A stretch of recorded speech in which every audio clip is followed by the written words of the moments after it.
I'm going to show you the before and after version of a personal statement for a student who is admitted to the USC Masters in Astronautical Engineering program. I'm going to show you the first draft they sent, the feedback that I gave them, and then show you the final draft so you could apply some of that same feedback to your essays. Please like and subscribe to keep videos like this coming. You can also come to my office hours and get feedback on your essays. Here is the prompt. It's called a personal statement, but it's very similar to a statement of purpose because they're asking for what are your reasons for applying to the proposed program, your preparation for this field of study, study interests, future career plans, and other aspects of your background and interests which may aid the admissions committee in evaluating your aptitude and motivation for graduate study.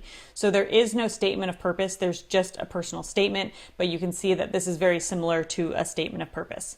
So I'm going to show you, this is the first draft that the student sent to me. My grandfather died when my father was in the 3rd grade. As a result, my father dropped out of school to support his family. From 11 years old, he worked long hours and eventually saved enough to immigrate to the United States from Mexico and start a family.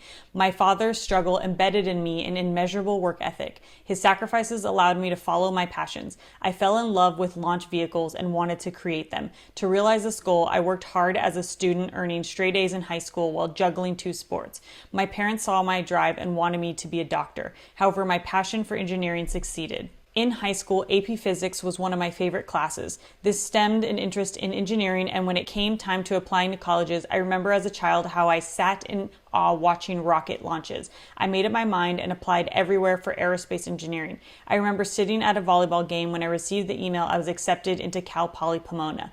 I recollect vividly the warmth which filled me inside and the smile on my face when I told my parents of my acceptance. My family could not afford to put me through college, but luckily they could help by co-signing student loans for me. They knew I could do anything I put my mind to and did not hesitate to help any way they could. My first year came with perplexing concepts which challenged me. I overcame these initial obstacles through collaboration. I made friends with similar interests and was able to reinforce things I knew well by teaching those around me. In turn, I taught concepts which were particularly difficult for me. As the years went on, the enrollment of aerospace majors dwindled to the statistic only 1 of 3 students who enroll in aerospace graduate with an aerospace degree. These later years were arduous as the concepts became more advanced. I also had to begin working to pay for my rent and living expenses. My 2nd and 3rd year, I was working close to 32 hours a week. I persevered. I never thought of quitting, even when I failed a quiz or couldn't finish an assignment. I loved what I was learning and I poured myself into school. I wouldn't let myself get discouraged. This is what I wanted to do for the rest of my life. So what I take away about this person in the first 3 paragraphs is there's someone who works really hard and there's someone who really cares about aerospace. However, there are a few things that I think definitely can be improved. First of all, this is 3 paragraphs and you can see that this is pretty long where we're not really yet in the meat of the essay. It's just kind of a lot of setup. There's these details about the person's family, but it's almost too much information because it's not so related to, what is your preparation for this field of study and your interests and your future career plans. So my first feedback to this person was to focus more on where they want to go rather than where they came from, because there's a lot of detail here about growing up and high school, and instead you want to focus on the more relevant details that are more recent and the future. So now I'm going to show you the improvement of these first 3 paragraphs. At the age of 11, my father dropped out of school to support his family when his dad died. He worked long hours and eventually saved enough to immigrate to the United States from Mexico. My father's struggle embedded in me an immeasurable work ethic. Immigrant parents like mine dream of their kids becoming doctors, but I became obsessed with launch vehicles. After hands-on research as an undergrad and working at the Space and Missile Systems Center, I want to pursue a master's in astronautical engineering at USC to advance my career and technical knowledge.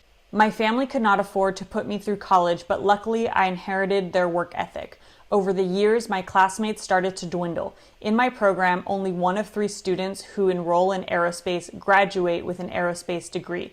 My 2nd and 3rd year, as the concepts became more advanced, I was working close to 32 hours a week. I never thought of quitting, even when I couldn't finish an assignment. I love what I was learning, pouring myself into school and research. So you can see that this is way more succinct. Instead of those 3 long paragraphs where we hear a lot about high school and when the person was admitted to college and all these things, we just get straight to the point and it's a lot more succinct, But the takeaway is still the same, that this person is someone who works really hard and someone who really loves aerospace. So a couple things that I want to point out is up front in the first paragraph, they added a sentence specifically saying what they're applying for. And that's something you want to do right away. Just jump into like, I am applying to this thing, right? Have that right up front rather than burying it way down below. So you can see that this person went from these 3 long paragraphs to just 2 more succinct, shorter paragraphs. And this allows the person to then jump into, now here's the experience that they have. Let's go back to the before. My sophomore year, I joined a senior project team doing research of a field emission electric propulsion FEEP system for CubeSat implementation. A FEEP is an ion propulsion system which creates a strong electric field and sprays ions into this electric field, accelerating them to exceptionally high speeds. As chief engineer of the heating system, I decided a nichrome wire heater was the best option for the limited space and temperature range of the CubeSat. I was tasked to hit a range of temperature which would be enough to melt our propellant indium, but ensure it was not hot enough to melt the ABS plastic which was nearby the system. I began by researching heat transfer as I was only in my second year of studies and had not taken the class. I solved battery wattage, amperage, and thickness of the nichrome using a theoretical conduction model, then went on to determine the insulation amount using a theoretical method which I adjusted based on experimentation. Using only nichrome wire, copper tubing, melamine insulation, non-conductive fiberglass tape, a power source, stainless steel tubing, the heat source kept the temperature within the set range for over an hour. My heat source was a success. To say I felt joyous would be an understatement. We went on to present the team's research at the American Institute of Aeronautics and Astronautics conference up at San Jose State University. I got my first taste of academic conferences. It was a huge learning experience, and we went on to publish our work. This event opened my eyes to the possibilities of research in my field. So overall, this is actually a good example of the student's abilities. Even though I don't know much about aerospace engineering and there's a lot of words in here that I can't pronounce or know what these things are, what I understand about this person is that they are someone who actually understands this stuff. They take on leadership, they take on hard projects, and they've been successful in the projects that they took on with this system. Like they got to present at this conference and they're interested in research. So all of these are really great qualities that you want to highlight in a statement of purpose or a personal statement. You want to use examples from real world projects that you've worked on and demonstrate what you did in those projects and demonstrate an accomplishment or an achievement from one of those projects. So this is a good example of that. Here are some things that can be improved. A lot of these sentences are very long and overly wordy, and so they're kind of hard to follow. And some of the language can get a little boring because it's a lot of insider terms. And instead, we want to focus on the key takeaways. Like, what did the person achieve? How did they achieve it? The other things to make the writing more interesting is to describe how you actually feel. What were things actually like? So in this sentence right here, it says, to say I felt joyous would be an understatement.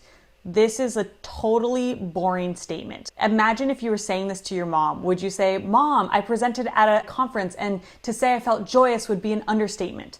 Like, you would never describe it that way to a person. So instead, actually describe your real excitement and what you really felt. The other thing about this paragraph is you can see how long it is. And this person actually had many great work examples in their statement of purpose. So we really wanted to cut down some of the examples to have enough room to highlight the diversity of projects this person worked on. So the feedback I gave was to help the person really cut down and make this a lot more concise, because the really important parts of this are not all the details of all the decisions that the person made, but really that this person took on a project that was hard and they overcame a challenge and they were able to be successful by presenting this at a conference. That's the main takeaway that's important to an admissions committee. So let me show you the after version. My sophomore year, I joined a senior project team researching field emission electric propulsion FEEP systems for CubeSat implementation.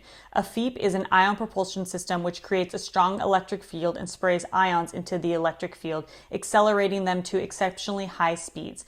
As chief engineer of the heating system, I decided a nichrome wire heater was the best option for the limited funds, space, and temperature range of the CubeSat. I was tasked with hitting a range of temperature which would be hot enough to melt our propellant indium, but ensure it was not hot enough to melt the ABS plastic. I began by researching heat transfer as I was only in my second year and had not yet taken a class on it. I solved the battery wattage, ampage, and thickness of the nichrome using a theoretical conduction model, then went on to determine the insulation amount using a theoretical method which I adjusted based on experimentation. Using only nichrome wire, copper tubing, melanin insulation, non-conducting fiberglass tape, a power source, and stainless steel tubing, I set out to create the heat source. I spent almost every hour outside of class in the school's structures lab. For 5 months, I iterated, calculating, testing, then starting over. When I finally succeeded and called my project lead, his only response was disbelief. We never expected the heat source to be more than concept in our work. We went on to present the team's research at American Institute of Aeronautics and Astronautics Conference in San Jose State University and were published by AIAA as well. I learned the true meaning of learning by doing and how to acquire a skill set through time and diligence. This gave me a desire to continue with a career in research and publishing. So you can see in this version, I recommended that they break this down into 2 paragraphs to just make it easier on the eyes, easier to read. And then they also added in more elements of storytelling. And the way we did this is I actually had the person just tell me about the experience. We talked through it on the phone. And through that, I was able to hear a lot more of those elements of storytelling. You can see in this new version that rather than just describing the details of the heat transfer system, the person actually explains the process of how they got there. And in this section right here, what we see is this is a person who is really dedicated and really committed, that they spent all this time outside of class working on this project. And then we see this storytelling element here where their project lead was in disbelief over this person achieving the heat transfer and being able to figure it out. So that you can see adds some excitement and some momentum into the story. And in your examples, it's really great when you can show here was a challenge that I faced and here's how I overcame that challenge. It shows dedication. It shows that you can take on things that are hard, and it's really great examples when you can add those kinds of things in here. And you can see in this last sentence here, this person is really summarizing well the key takeaway, that they're someone who learns by doing. They roll up their sleeves and they figure it out. And what's most impressive about this person in these 2 paragraphs is that they say that they had not yet taken a class on heat transfer, so they spent all this time being self-taught trying to figure out heat transfer and then being successful in this project. So that shows me the caliber of this type of person, someone who's just going to figure something out. They don't need to wait to be told or taught how to do something. And that's a really great quality that schools are looking for, is people who demonstrate that kind of leadership. And we see that takeaway in the last sentence here, that they learned how to acquire a skill set through time and diligence, and then that they also have a desire to continue in a career in research and publishing. And this is something that's actually really interesting when you're applying for engineering programs, because oftentimes you don't need to get a master's in engineering to have a successful engineering career. So if you're applying for a master's program in engineering, you want to demonstrate that you have an interest in research and the academic side of engineering rather than just the practical side. During my 3rd year, the coursework combined with my part-time job was taking its toll. Sadly, I did not have time to take part in another research project. Instead, I studied hard in my orbital mechanics class. In this class, we had an overarching project of designing a mission to divert an asteroid from hitting Earth. 3 of my 5 team members could not use the program our calculations would be run on, so another student and I did all the calculations. We would spend hours discussing the project with our professor, a JPL orbital mechanics subject matter expert, Gregory Latoni. With his guidance, we designed a scout mission to deduce the properties of the asteroid, then went on to design the kinetic impactor, the vehicle which would divert the asteroid, and its parking orbit. We simulated the impactor mission for departure from parking orbit every 10 days. We plotted in partial delta V and C3 on pork chop plots and identified solutions of our simulation. Once our solution was chosen, we propagated the asteroid's orbit after impact to ensure it did not collide with Earth in the future. This project was graded by a panel at JPL in which we earned extra credit for our thoroughness. This paragraph is a great example of how to describe something that happened in a class. Oftentimes people talk about, I took this class and I learned X, Y, and Z, but they don't actually get into the details of what they got out of the class or out of the experience. And this is a great example because it actually shows what the person learned in the class, and it shows an outcome of what they achieved at the end of the class. This paragraph is pretty good. It shows that this person is someone who really thinks through their approach in aerospace engineering, and that there's someone who's capable of, getting extra credit and going the extra mile, and that there's someone who's juggling a lot between working, which they already mentioned in their essay, that they are working 32 hours a week, and being able to still perform well in school. So that tells me a lot about this person. In the after version, we just cut out some extra words to make it a little bit more succinct. During my third year, my part-time job was taking its toll. I did not have time to take part in another research project. Instead, I channeled my energy into my orbital mechanics class. We had a capstone group project of designing a mission to divert an asteroid from hitting Earth. 3 of my 5 team members could not use the program our calculations would be run on, so another student and I did all the calculations. We spent hours discussing the project with Professor Gregory Latoni, a Jet Propulsion Laboratory orbital mechanics subject matter expert. We designed a scout mission to deduce the properties of the asteroid, designed the kinetic impactor, the vehicle to divert the asteroid, and its parking orbit. We simulated the impactor mission every 10 days. Once our solution was chosen, we propagated the asteroid's orbit after impact to ensure it did not collide with Earth in the future. A panel at JPL graded our project and gave us extra credit for our thoroughness. My senior year, I worked only 8 hours a week. I earned my first college 4.0, and my design team won an AIAA National Masters level competition for a long-range strategic missile design. Dr. Donald Edberg, a part-time professor at USC in the Astronautical Engineering department, was actually my launch vehicle design professor. I used one of his methods for 2-stage to orbit mass optimization and modified it via a brute force method to optimize a 3-stage to orbit design.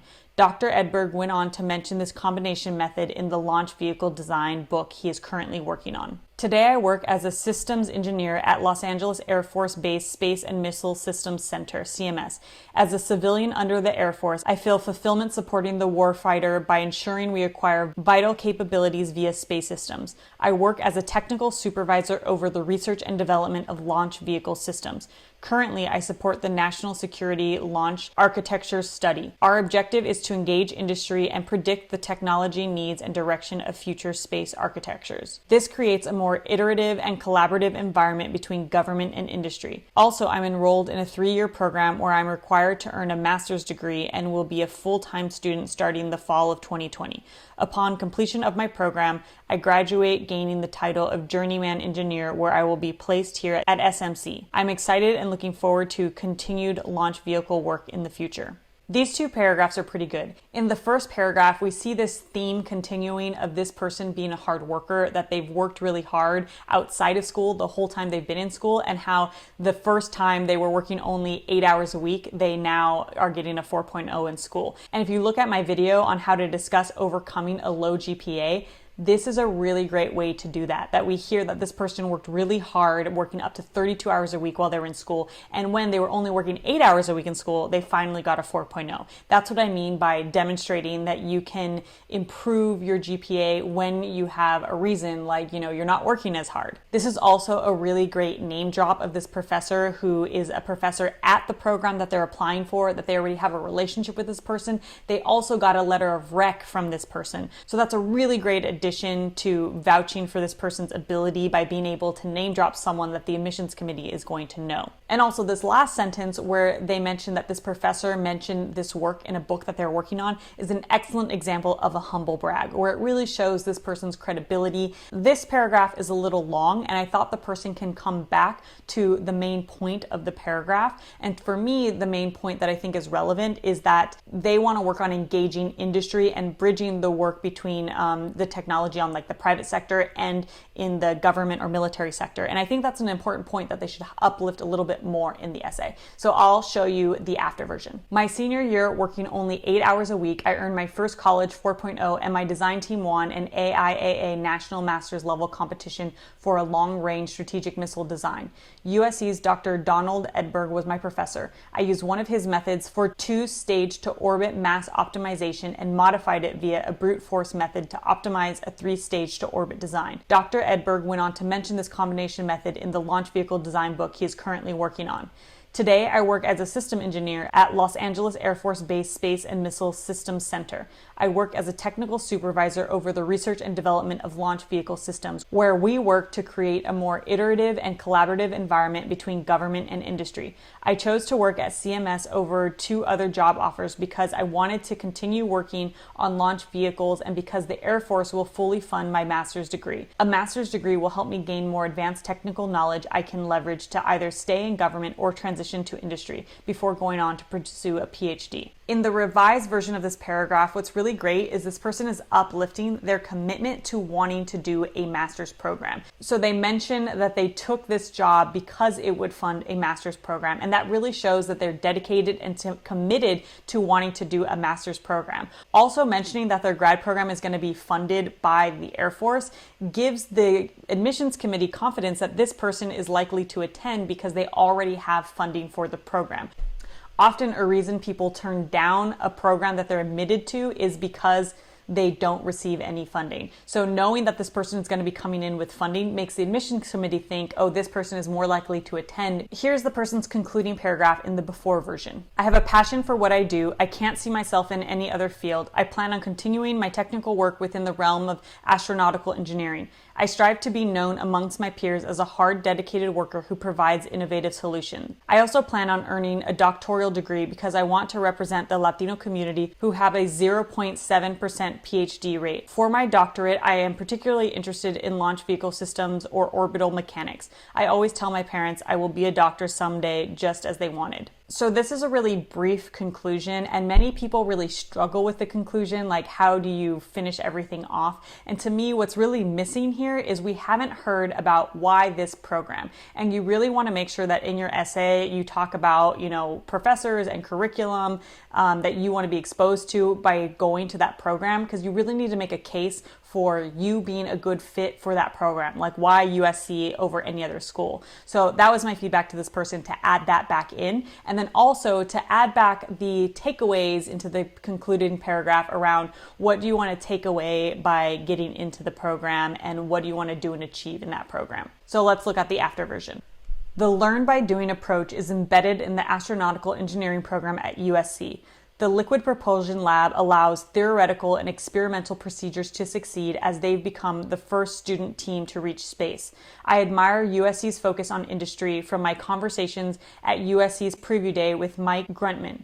I believe the curriculum in ASTE 523 Design of Low-Cost Space Missions will best fit my career with the government. I chose USC's astronautical program because of the recommendations of my peers, along with its diversity of propulsion dynamics and mission disciplines. Furthermore, the technical classes, including orbital mechanics and space launch vehicle design, will advance my knowledge and open opportunities to transition to industry. Dr. Donald Edberg has also been an influential mentor, helping me explore launch vehicle design. Lastly, to develop my orbital mechanics knowledge, I would love to take both the required and technical elective classes offered at USC. The diversity of students, plethora of resources, and remarkable faculty at USC will prepare me for a career in the astronautical engineering industry. USC is the best place for me to advance my career plans in launch vehicle research and development, or space vehicle, orbital mechanics, or propulsion. I'm excited to throw myself into research as the Air Force funding will allow me to focus on school without working for the first time in my adult life. My extensive skill set along with research experience has served me well in my career thus far, but in order to move forward in my career, I need to expand my technical knowledge. I also plan on earning a doctorate degree because I want to represent the Latino community who have a 0.7% PhD rate. For my doctorate, I am particularly interested in launch vehicle systems or orbital mechanics. The program at SMC, along with a master's and hopefully a PhD, will advance my career, allow me to be a leader in my community, and practice my passion for space. So you can see that they added in a lot more detail about why USC and really make a strong case for USC being the right fit for them, as well as name dropping that professor again, as well as having gone to the preview day and talking about who they met there, and being really specific on the types of things that they want to see in the program that they want to have access to. And then they really come back to this idea of how this is a continuing thing for them. This is not just like a one-time thing, that they want to stay in academia and go on to get a PhD, and that there's someone who's interested in working between government and industry. So it's a good way to kind of summarize the main takeaways from this essay. They also come back to the idea of having worked really hard and how being in a fully funded master's program, this is going to be the first time that they can be at school without having to work in their career. So in that, you can see that this person is someone who's going to be really dedicated to school because they can be. So this is a really great summary and takeaway from this essay. You can come to my office hours to have me give you feedback on your essay. And if you want to see more videos like this, please like and subscribe. And if you're on my email list, you'll get notifications about my upcoming office hours and any new resources. You can also download copies of my sample essays when you sign up for my newsletter.